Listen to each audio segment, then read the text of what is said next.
জমি ঘর বানায় আমি রই, আমি তো সেই বাড়ির মালিক নই।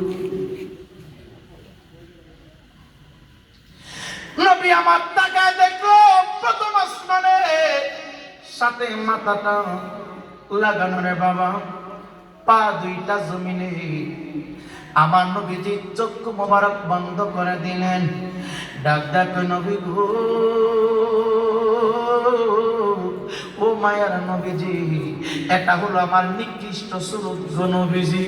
এ যুবক ভাই, তোমারে কেমনে বুঝাবো? বিকাশ স্বরূপটা নিয়ে যদি কারো সামনে হাজির হই রে বাবা, সায়েন্স বলে, বিজ্ঞান বলে রে বাবা, কোরআনের তাফসীরে আমরা পেয়েছি, ব্যাখ্যা বিশ্লেষণ করে দেখেছি, প্রত্যেকটা মানুষের পায়ের দানা থেকে মাথার চুলের আগা পর্যন্ত 360টা জোড়া লাগানো আছে রে বাবা। এই বিকাশ স্বরূপটা যখন মানুষের সামনে নিয়ে হাজির হয়ে যায়, লোকটা যদি বেঈমান হয় রে, লোকটা যদি বেনামাজি হয় রে, দুশমনের রসুল হয় রে, ঈমান হারা বান্দা যদি হয় রে, এত বিকাশ স্বরূপ দেখিয়া গায়ের সমস্ত জোড়াগুলি ঠাস ঠাস করে ছিঁড়ে যায়। আম্মা জানা আয়েশা সিদ্দিকা ডাক দেয়, কই নবী গো, নবী গো,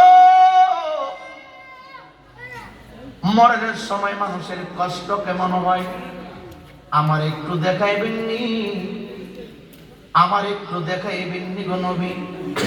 কিভাবে দেখাবো রে আয়েশা, আমি তোমারে কোন ভাষা দিয়ে বোঝাবো? আমার নবীজি হাত মুবারক ধরিয়া আম্মা আয়েশা সিদ্দিকা রাদিয়াল্লাহু তাআলা আনহাকে একটা খেজুর বাগানের ভিতরে নিয়ে গেলেন। খেজুর বাগানের ভিতরে নিয়ে আমার নবীজি আম্মা জানকে একটু হাঁটা চলা করলেন। হঠাৎ করে আমার নবীজি শক্ত একটা লোহার প্যারা খেজুর গাছের ভিতরে দাবায়া দিলেন। নবীজি ইশারা করতে দিল, হনরে বাবা, লোহার প্যারাটা খেজুর গাছের ভিতরে ডাবতে দিলে হইল না। নবী আমার ডাক ডাক আয়েশা, প্রশ্ন তুমি করেছো, মৃত্যুর যন্ত্রণা কত কষ্ট হবে, আত্মাটা বাহির করার সময় কত কষ্ট হবে, কত যন্ত্রণা হবে, বুঝাইতে যাইয়া আমি লোহার প্যারেকটা গাছের ভিতরে দাবাইয়া দিলাম, লোহার প্যারেকটা গাছের ভিতরে বসাই দিলাম। ও আয়েশা, এখন তোমার কাজ হলো, তুমি তোমার হাত মোবারক দিয়া লোহার প্যারেকটা গাছ থেকে তুমি বাহির করবা। আম্মা জান ডাক দিয়া কয়, মনাগ্রামের যুবক, ও মনাগ্রামের বিদ্যা বাবারে, এমন কোন মানুষ নাই আদ্রাইলের সাথে সাক্ষাৎ হবে না। আজকে হতে পারে, আগামী কালকে হতে পারে, 3 দিন পরে হতে পারে রে, 1 বছর পরে হতে পারে, কোনো না কোনো একদিন আদ্রাইলের সামনে তুমি ধরা খাইবা, আদ্রাইল তোমার আমারে গ্রেফতার করব। আম্মা জান আয়েশা সিদ্দিকা ডাক দেখো, মনাগ্রামের বাবারে, মরণের যন্ত্রণা কত কষ্ট হবে, আদ্রাইল কত কষ্ট দিবে রে, বুঝানোর জন্য আমার সামনে লোহার প্যারেকটা গাছের ভিতরে ফিট করে দিল। আমি আয়েশা হাত দিয়া টানতে শুরু করলাম। আমি যেই মাত্র হাতটা লাগাইলাম, আমি আয়েশা কেন রে, আমার মতো 100 আয়েশা যদি রশি ফিট করে টানতে শুরু করে গাছের ভিতর থেকে রে, লোহার প্যারেকটা খোলা সম্ভব হবে না। আমার নবী ডাক ডাক আয়েশা, তুমি কি বুঝলা, কেমন লাগলো? আম্মা জান ডাক ডাক, নবী গো, ও মায়ের নবীজি, আমার বুঝ হয়ে গেছে, আমি একা আয়েশা না, আমার মতো 100 আয়েশা যদি এই লোহার প্যারাকের মাথায় রশি লাগায় টানতে শুরু করে, এই লোহার প্যারাক খোলা সম্ভব না, লোহার প্যারাকটা খোলা সম্ভব না। নবী আমার ডাক ডাক আয়েশা রে,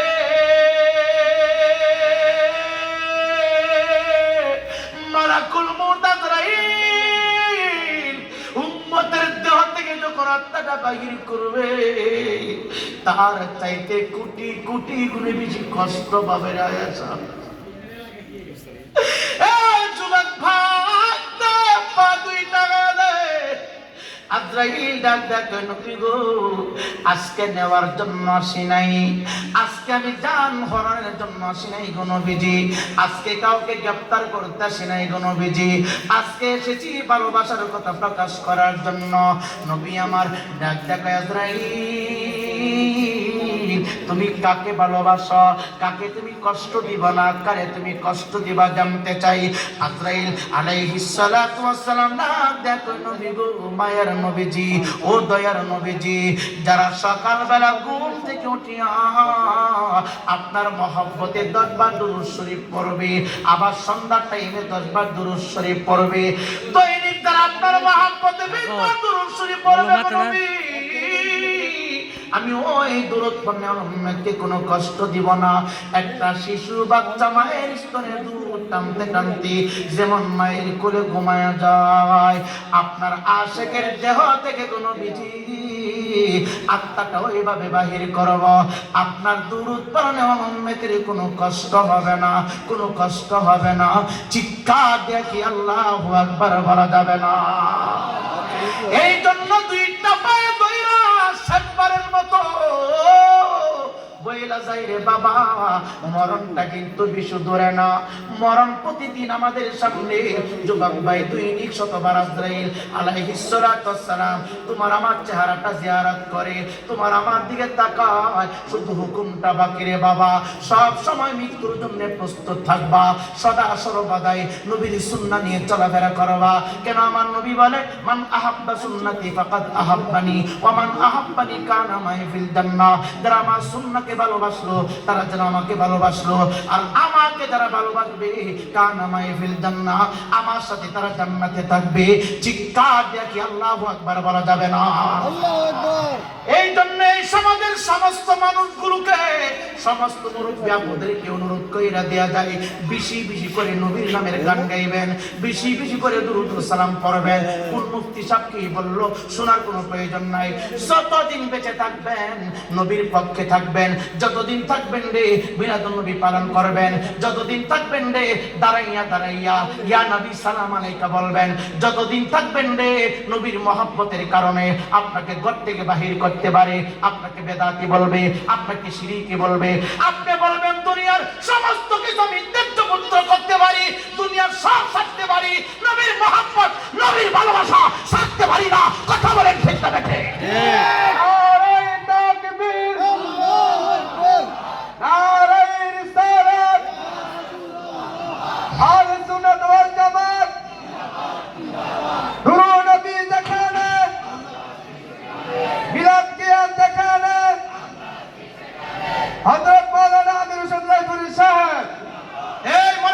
শিক্ষিত সমাজ যারা স্কুল কলেজ ভার্সিটিতে পড়াশোনা করো, আল্লাহর কসম করে বলছি, তাহাজ্জুদের নামাজ তুমি প্রতি ওয়াক্তে পড়তে পারো, 5 ওয়াক্ত নামাজ তুমি পড়তে পারো, দাড়ি টুপি পাগড়ি পাঞ্জাবি তুমি বানাইতে পারো, মসজিদ বানাইতে পারো, মাদ্রাসা বানাইতে পারো। আল্লাহর কসম করে বলছি, রাসূলুল্লাহর সাথে যদি গোস্তাকি হয়ে যায়, বেয়াদবি হয়ে যায়, তোমার আমল, তোমার নামাজ, তোমার জিকির, তোমার হজ, তোমার সব কিছু হবে আমিলাতুন নাসিবাতুন তাসলা নারান হামিয়া, সবগুলো হবে জাহান্নামে লাকড়ি, জাহান্নামে লাকড়ি। কথা বলেন ঠিক কিনা? ঠিক। এর জন্য অনুরোধ করে দেয়া যায়, আখরিজ দীনাকা ইয়াকফিকাল আমালুল কলিল, ঈমানটাকে সহি করো, ঈমানটাকে মজবুত করো। আজকে সোনার স্বাধীন বাংলাদেশে কিছু বেয়াদবের আরবি বিপ্লব হয়েছে, বেয়াদবের গোষ্ঠী বলছে মুহাম্মদ এসেছে, মুহাম্মদকে দাফন করা হয়েছে, মুহাম্মদ জীবিত থাকবে দূরের কথা, মুহাম্মদের হাড্ডি পর্যন্ত কবরের ভিতরে নাই। এই সমস্ত বেয়াদবিমূলক কথা যদি কারোর সামনে বলে, পা থেকে জুতা তার গায়ে মারতে কে রাখতে রাজি আছে? এই সমস্ত বেয়াদবদেরকে জুতা পিটা করে কুমিল্লা শহর থেকে তাড়াতে হবে। এই কথা বলে ঠিক কিনা? তোমার শায়েখ ডক্টরেট ডিগ্রি অর্জন করতে পারে, তোমার শায়েখ বাহির থেকে পড়াশোনা করে আসতে পারে, কিন্তু রাসূলুল্লাহর সাথে যদি কেউ বেয়াদবি করে, শায়েখের সম্মান করা যাবে না? যাবে যাবে যাবে না। এই দেখেন আমি ঘেমে যাচ্ছি, আমার গাম থেকে দুর্গন্ধ হবে। আগামীকাল কেক কোটে জুব্বা যদি পরিবর্তন না করি, একটা দুর্গন্ধ বাহির হবে, কিন্তু আমার নবীজি ঘেমে গেলে সুগ্রাম বাহির হইত। নামটা বলে দেওয়া যায়, আমি আপনি আমাকে ভালোবাসেন, মহব্বত করেন, সালাম দেন, এটা আপনার ব্যক্তিগত বিষয়, এটা আপনার ব্যক্তিগত বিষয়। নামটা বলে দেয়া যায়, আব্দুর রাজ্জাক বিন ইউসুফ নামে এক বেয়াদব, এক বেয়াদব, এই বেয়াদবের ভক্ত কুমিল্লাতে আছে। আমি নাম বলে দেই, ইউটিউবে চার্জ দিয়ে দেখবেন। এই বেয়াদব বলেছে, আমি আব্দুর রাজ্জাক বিন ইউসুফ রাত্রিবেলা খাবার খেয়ে ঘুমাইলে আমার মুখে যেমন দুর্গন্ধ হয়, আব্দুল্লাহ ছেলে মোহাম্মদ খাবার খেয়ে ঘুমাইলে ঘুম থেকে উঠলে তেমনই দুর্গন্ধ হবে, তেমনই দুর্গন্ধ হয়। এই কথাতে বলে আমি বলবো সে আলেম না, সে মুসলমান না, সে ইহুদি এবং নাস্তিকদের বাচ্চাটা কুত্তা। কথা বলেন ঠিক না? ঠিক।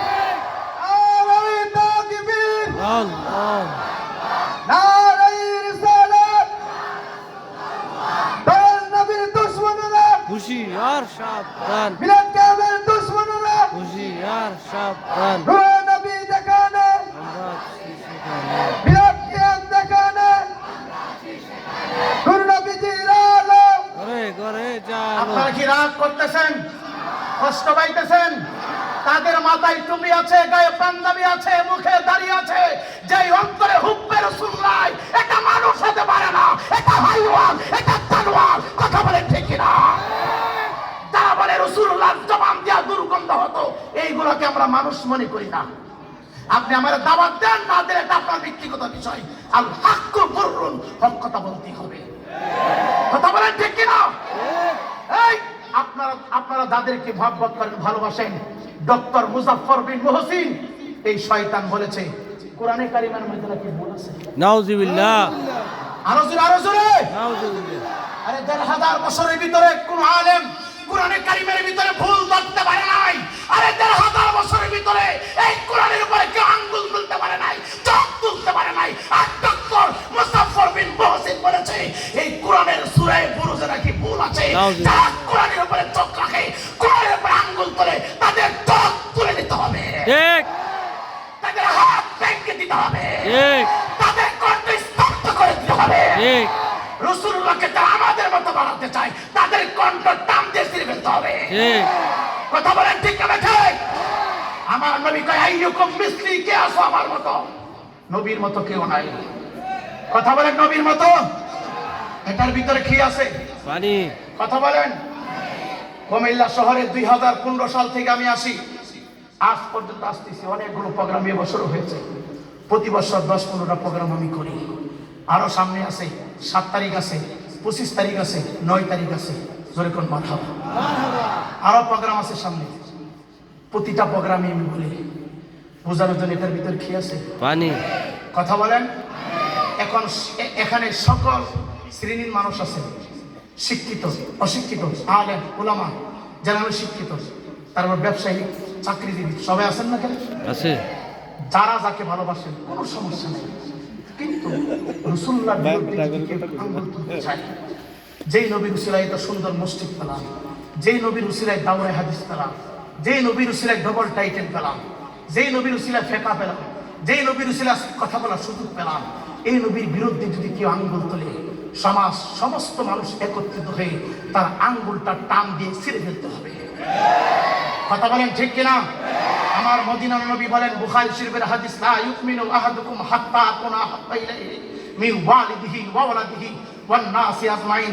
ততক্ষণ পর্যন্ত কুমিল্লাবাসী তো ঈমানদার হবে না। এই তুমি ভাবতেছো নামাজ পড়লে ঈমানদার না? নামাজ পড়ার নাম ঈমানদার না, নামাজ আমল। নামাজ কি? আমল। কথা বলে নামাজ কি? আমল। বডি আগে না ফাগরি, মাথা আগে না ফাগরি আগে? মাথা আগে। কথা বলেন। মাথা আগে। রাগ করতেছেন? মাথা আগে না পাগড়ি আগে? মাথা। বডি আগে না জুব্বা আগে? বডি। কথা বলেন। আরে মাথা না থাকলে পাগড়ি পরবেন কোথায়? মাথা হলো ঈমান, পাগড়ি হলো আমল। মাথা কি? ঈমান। এই যুবক ভাই, 5 ওয়াক্ত নামাজ তুমি কার জন্য পড়ো? নামাজের ভিতরে নবী আসেনি? আছে। কথা বলেন আসেনি? আছে। আজকে কুমিল্লা শহরের আশেপাশে, কুমিল্লা শহরের ভিতরে কিছু বেয়াদব পাগড়ি হয়েছে। আজানের আগে যদি সালাতুস সালাম পাঠ করা হয়, তাদের গায়ে চুলকানি শুরু হয়। ঠিক। আজানের আগে সালাতুস সালাম দিলে চুলকানি শুরু হয়। এখন আমার আল্লাহ দি নামাজের ভিতরে আমার নবীকে সালাতুস সালাম দেওয়া ওয়াজিব করে দিয়েছেন। কথা বলেন ঠিক না ঠিক? নামাজের ভিতরে সালাম আসেনি? আছে। আসেনি? আসেনি? আছে। আসেনি সালাম? আছে। ফুস্টারে দিন ইসলাম জিন্দাবাদ মানি, আমরা অসুবিধা নেই। ইয়া রাসূলুল্লাহ দেখলে অনেকের চুলকানি শুরু হয়। কথা বলেন আসেনি আসেনি? দিন ইসলাম জিম্মার ভিতরে বাস মানি, একটা আমরা অসুবিধা নাই, ইসলামের নূর আমরা মানি। কিন্তু যেই দিন ইসলামের ভিতরে ইয়া রাসূলুল্লাহ নাই, সেই দিন ইসলাম আমরা মানি না। অনেকের চেহারা কালা হয়ে গেছে, রাগ করতেছে, না। কষ্ট হইতেছে, দাওয়াত দেন না দেন, এটা আমার ব্যক্তিগত বিষয়। কিন্তু আমি এইভাবেই কথা বলি, আমি রায়পুরি কাউকে ভয় করি না। গুলি করবেন করেন, জবাই করবেন করেন, এই মুহূর্তে আমাকে মেরে ফেলবেন মারেন, কোনো অসুবিধা নাই। আল্লাহর কসম, প্রতিটা রক্তের ফোঁটা থেকে নবীর মহব্বতের কথা বাইর হবে। ঠিক। এটার ভিতরে কি বলতে চাচ্ছিলেন? কোন ময়লা আছে, জীবাণু আছে, জীবাণু থেকে মুক্ত। নাম কি? ফ্রেশ। নাম কি? জীবাণু থেকে। আমি বিসমিল্লাহ বলে খেয়ে নিলাম, আস্তাগফিরুল্লাহ রাব্বুহুম শারাবান তাহুরা, আমি খেয়ে ফেললাম, দোয়াটা নাই বললাম, বিসমিল্লাহ বলে শুরু করলাম। একটু পরে আমার এই হলকম দিয়ে নিচের দিকে চলছে, পেটের ভিতরে চলে গেল। ধরেন 250 গ্রাম পানি, কিছুক্ষণ পর আমার ভিতর থেকে বাহির হবে। কথা বলেন। অথবা আপনি খাবেন, আপনার ভিতর থেকে কি হবে? বাইর হবে। বোতলের ভিতরে যতক্ষণ আছে ততক্ষণ পানিটা পাক না না পাক? কথা বলেন। পাক। পাক, পবিত্র। আপনি যখন ইউজ করবেন একটু পরে বাইর হবে না পাক হয়ে। কথা বলেন, কথা বলেন। এই দেশের ভিতরে কিছু মোল্লা মুন্সি বাইর হয়েছে, তাফসীরুল কোরআন মাহফিলে শুধু একটা আয়াত কয়, কুল ইন্নামা আনা বাশারুম মিসলুকুম ইউহা। আমি আমার আলেম ভাইকে বলবো, আলেম ভাই আমি পায়ে ধরতেছি আপনার, ওই আয়াতটা একদিন তাফসীর করবেন। আল্লাহ বলেছে, মা কানা মুহাম্মাদুন আবা আহাদিন মিন রিজালিকুম ওয়ালাকিন রাসূলুল্লাহি ওয়া খাতামান নাবিয়্যিন। এই মোলাগ্রাম মানুষগুলা নবীর প্রশংসা বুঝতে পারবে। আপনি ওই আয়াতে কারিমা তেলাওয়াত করবেন, ফালা ওয়া রাব্বিকা লা ইউমিনুনা হাত্তা ইউহাক্কিমুকা ফীমা শাজারা বাইনাকুম সুম্মা লা ইয়াজিদু ফী আনফুসিহিম হারাজাম মিম্মা কাদাইতা ওয়া ইউসাল্লিমু তাসলিমা। শহরের মানুষগুলো আমার নবীর প্রেম বুঝতে পারবে, শান বুঝতে পারবে। আপনি ওই আয়াতে কারিমা তেলাওয়াত করবেন, ইন্নাল্লাহা ওয়া মালাইকাতাহু ইউসাল্লুনা আলান নবী ইয়া আইয়ুহাল্লাযীনা আমানু সাল্লু আলাইহি ওয়া সাল্লিমু তাসলিমা। আমার নবীর শান পাবলিকগুলো বুঝতে পারবে। ওই আয়াতের আপনি ব্যাখ্যা করবেন, ওয়া মা আরসালনাকা ইল্লা রাহমাতাল লিল আলামিন। পাবলিকগুলো আমার নবীর শান বুঝতে পারবে। আপনি ওই আয়াতের ব্যাখ্যা করেন, ইয়াসিন ওয়াল কুরআনিল হাকিম। পাবলিকগুলো আমার নবীর শান বুঝতে পারবে। ওই আয়াতের ব্যাখ্যা আপনি করেন, ইন্না আরসালনাকা শাহিদাও ওয়া মুবাশশিরাও ওয়া নাযীরা ওয়া দাঈয়ান ইলাল্লাহি বিইذনিহি ওয়া সিরাজাম মুনীরা। পাবলিকগুলো আমার নবীর শান বুঝতে পারবে। আপনি ওই আয়াতের ব্যাখ্যা করেন, ইয়া আইয়ুহাল মুদ্দাথির কুম ফাআনদির ওয়া রাব্বাকা ফাকাব্বির ওয়া সাওফা ইউতিকা রব্বুকা ফাতারদা ওয়া রাফা'না লাকা যিকরাক। এদের ব্যাখ্যাগুলি করলেই তো পাবলিকগুলো আমার নবীর শান বুঝতে পারবে। কুল ইন্নামা আনা বাশারুম মিসলুকুম ইউহা, এই আয়াতের পাশাপাশি আরেকটা দিন একটা তাফসীর করবেন, কত জাআকুম মিনাল্লাহি নূরুন ওয়া কিতাবুম মুবিন। চিল্লা কোন আল্লাহু আকবার। আল্লাহু আকবার। আমাদের দুঃখ হয়, কষ্ট হয়, গোটা কোরআনটাই তো নবীর শান। এতগুলি শানমানের আয়াত থাকতে একটা আয়াত শুধু মুফসির তাফসীর করে, একটা আয়াত শুধু তাফসীর কোরআনে ব্যাখ্যা করে। নবী আমরার মতো বুঝতে আর বাকি নাই। তোমাদের দাড়ি আছে, টুপি আছে, পাগড়ি আছে, পাঞ্জাবি আছে, সিল্লা আছে, ইস্তেমা আছে, মসজিদ আছে, মাদ্রাসা আছে, কিন্তু হুব্বে রাসূল নাই। কি নাই? কি নাই? হুজুর রাসূলুল্লাহ। রাসূলুল্লাহর মহব্বত থাকলে তোমরা রাসূলুল্লাহকে সাধারণ মানুষের সাথে মিলাইতে পারতা না। কথা বলেন ঠিক না বেঠে? এটার ভিতরে কি বলছিলাম? খাইলে কি হয়? প্রস্রাব কি হয়? কি হবে? নবীজির প্রস্রাব মোবারক খেয়ে উম্মে আইমান রাদিয়াল্লাহু তাআলা আনহা উনি জান্নাতের টিকিট পেয়েছেন, জান্নাতি হয়ে গেছে, জান্নাতি হয়ে গেছে। এখন ভবিষ্যতে আপনার অঞ্চলে, আমার অঞ্চলে, আমার শহরে, আপনার শহরে, আমার ইউনিয়নে, আপনার ইউনিয়নে কেউ যদি রাসূলুল্লাহকে আমাদের মতো বানাতে চায়, কোনো ফতোয়া নাই, ডাইরেক্ট এমন একটা পানির বোতল কিনা সাথে সাথে প্রস্রাব করে হুজুর সামনে রাখবেন। হুজুর নাকে একটু দুর্গন্ধ হবে, হুজুর আপনাকে বেয়াদব বলবে। আপনি বলবেন, হুজুর আমি বেয়াদবি করি নাই, আপনি করেছেন। আপনি একটু আগে বলেছেন রাসূল আমাদের মতো। রাসূল যদি আমাদের মতো হয়, আমি আপনার মতো। রাসূলুল্লাহর প্রস্রাব মোবারক খেয়ে এক মহিলা জান্নাতি হয়ে গেছে। রাসূল যদি আমার মতো হয়, আমি আপনার মতো, আমার পেশাব খান, ডাইরেক্ট জান্নাতে যান। তাফসীরের দরকার নাই, মাদ্রাসার দরকার নাই, জিকিরের দরকার নাই। আমার রাসূলের প্রস্রাব খাইছে, ডাইরেক্ট জান্নাতে গেছে। এখন আপনি মুফতি সাহেব আমার পেশাব খান, ডাইরেক্ট জান্নাতে যান। যুক্তি ঠিক আছে নি? এই কথাটা ঠিক আছে নি? নবীজির প্রস্রাব মোবারক খেয়েছে, ডাইরেক্ট জান্নাতি হয়েছে। রাসূল যদি আমাদের মতো হয়, এত নামাজের দরকার কি? এত সিজদার দরকার কি? 40 দিনে সিলার দরকার কি? ইস্তেমার দরকার কি? ইন্ডিয়া যাওয়ার দরকার কি? এত কিছু করার দরকার কি? আপনি পেশাব খান আর ডাইরেক্ট জান্নাতে যান।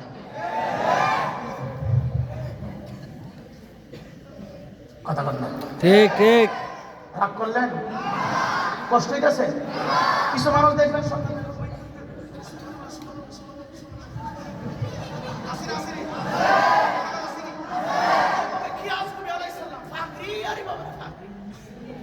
কিন্তু তার সামনে যদি সুন্নাত মিলাদ করা হয় চেহারাটা কালা হয়ে যাবে। আসেনি আসেনি? এই সুবহানাল্লাহর কোনো মূল্য নাই। সবকিছু করতে হবে। কুল ইন্না সলাতি ওয়া নুসুকি ওয়া মাহইয়ায়া ওয়া মামাতি লিল্লাহি রাব্বিল আলামিন। মানুষকে দেখে সুবহানাল্লাহ বলবো না। দেখ আর সামনে পারবো না, অনেক সময় হয়ে গেছে, 12:30 বেজে গেছে। রাখেন রাখেন রাখেন, এত পাগল হয়ে না। সকলে একটু দরুদ শরীফ পড়েন। আল্লাহুম্মা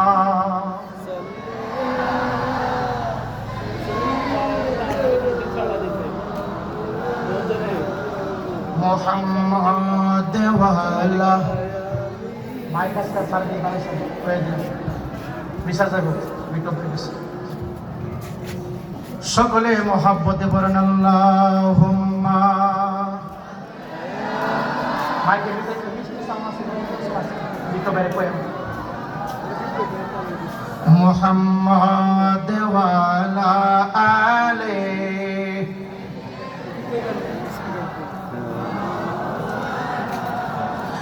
বলয়া মদিনার মাটি রে তুই দে বলয়া মদিনার মাটি তুই দে বড় খাটি রে আমার নবীর কারণে বলয়া আমার নবীর কারণে একদিন তোমার নাম মসজিদে হবে এলা। কথা কোন ঠিক কিনা? সবচেয়ে আনন্দিত খুশি হয়েছে এই অত্র অঞ্চলের জমিনে নিচে যত কবর বসে আছে। আমার নবীজি বলেন কোন জীবিত মানুষ যখন কবরস্থানের পাশ দিয়ে হাঁটে, পা এবং জমিন মাঝখানে ফাঁকা একটু জায়গা, সামান্য একটু শব্দ হয়, এই পায়ের আওয়াজটুকু কবরবাসীরা কবরে থেকে শুনতে পায়। আরো জোরে আরো জোরে। কবরবাসীরা আজকে চতুর্দিকে দাঁড়িয়ে আছে। এই মাহফিল এখানে প্রতি বছর হবে, আগামী বছর হবে, আমরা চাই কিনা? কথা বলেন চাই কিনা? একজন মানুষ আগামী বছর এখানে সুন্নি সম্মেলন হবে, তো হুজুর পুরা মাইকের খরচটা আমি দিয়ে দিই। আমি মুসাফির আপনার জন্য প্রাণ করে দোয়া করি। একজন ভাই যে হুজুর আগামী বছর পুরা মাইক খরচটা আমার পক্ষ থেকে হবে, একটা মানুষ হাত তুলবে। কত হবে ভাই? সভাপতি সাহেব মাইক খরচ কত?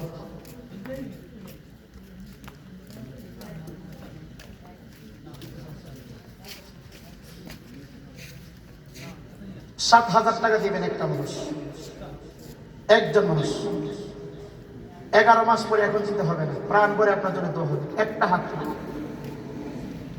৭,০০০ অথবা কম বেশি হতে পারে, অসুবিধা নেই। একটা মানুষ হাত তোলে যে হুজুর আমি আগামী বছর, আপনি দিবেন? এই যে পাইছি। নাম কি বাবা? বাড়ি কোথায়? এখানে না? মনোগ্রামের জনাব মোহাম্মদ বাবুল তালুকদার। নারে তাকবীর, নারে রিসালাহ। আল্লাহ তোমার বান্দা আমার বাপজান জনাব মোহাম্মদ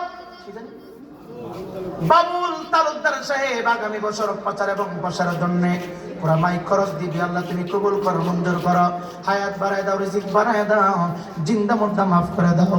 পিতৃকুল মাতৃকুল বংশ থেকে যারা চলে গেছে কবর জগতে, আল্লাহ প্রত্যেকটা কবর জান্নাতের বাগান বানায় দাও। জোরে জোরে বলে আমিন। আল্লাহ তোমার বান্দা বাবুল মিয়াকে মক্কা মদিনার মেহমান হিসেবে কবুল করে না। আল্লাহ ফ্যামিলির উপরে রহমতের চাদর টানায়া সকলকে তুমি হেফাজত করো।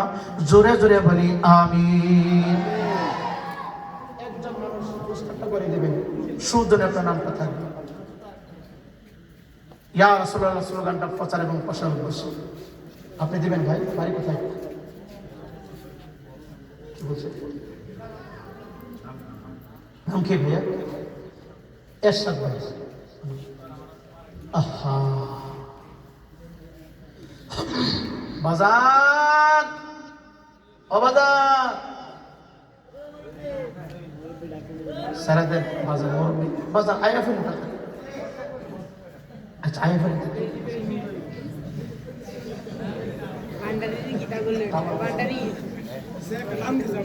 আপনাদের কষ্ট হচ্ছে অসুবিধা হচ্ছে এরশাদ মা তার কন্ট্যাক্ট নম্বর লিখে দিন দিতে পারে না জাতীয় পারে আল্লাহ তোমার বান্দা আমার ভাইজান আশিক রাসূল মুহাম্মদ এরশাদ ভাই আল্লাহ গো তার আব্বা দুনিয়া থেকে বিদায় হয়ে গেছে এ যুবক রে দুনিয়াতে যারা বাবা নাই সন্তান ছাড়া বাবার ব্যথা আর কেউ বোঝে না আল্লাহ তোমার বান্দা আমার ভাইজান এরশাদ ভাই জন্মদাতা পিতার আত্মার মাগফিরাতের উদ্দেশ্যে আগামী বছর মনোগ্রামের মাহফিলের প্রচার প্রসারের জন্য পোস্টারের ব্যবস্থা করে দিবে আল্লাহ এরশাদ ভাইজান তুমি কবুল করে নাও মঞ্জুর করে নাও আল্লাহ তার বাবার তামাম জিন্দেগির গুনাহগুলি মাফ করে দাও আল্লাহ এই মুহূর্তে মাহফিলের বরকত দিয়া তার আব্বাজানের কবরটা তুমি ফুলের বাগান বানায় দাও আল্লাহ জিন্দা মুর্দা পিতৃকুল মাতৃকুল বংশ থেকে যারা চলে গেছে কবর জগতে সকলকে তুমি চিরদিনের জন্য ক্ষমা করে দাও আল্লাহ তার আম্মাজানের হায়াত তুমি বাড়ায় দাও ফ্যামিলির উপরে রহমতের চাদর টানায় দাও জোরে জোরে বলেন আমিন আরো জোরে বলে আমিন একজন মানুষ ৫,০০০ টাকা দিবেন প্যান্ডেল খরচ বাবদ কে আছেন সভাপতি ভাই আপনি ছিলেন ভাই নাম কি ভাইয়া বাড়ি কোথায় ভাইয়া মনোগ্রামের না নারে তাকবীর আওয়াজ হয় নাই তো নারে তাকবীর আল্লাহ মনোগ্রামের আমার ভাই দিলার হোসেন ভাই আল্লাহ গো ৫,০০০ টাকা দিবে প্যান্ডেল খরচ বাবা তুমি কবুল করো মঞ্জুর করা হায়াত বাড়াও রিজিক বাড়াও পিতৃকুল মাতৃকুল বংশ থেকে যারা চলে গেছে কবর জগতে আল্লাহ প্রত্যেকটা কবর জান্নাতের বাগান বানায় দাও আল্লাহ জানি না কোন নিয়তে করছে দান মনের আশা তুমি পূরণ করে দাও আল্লাহ আমার ভাইজানের ইনকামের ভিতরে রহমতের চাদর টানায় দাও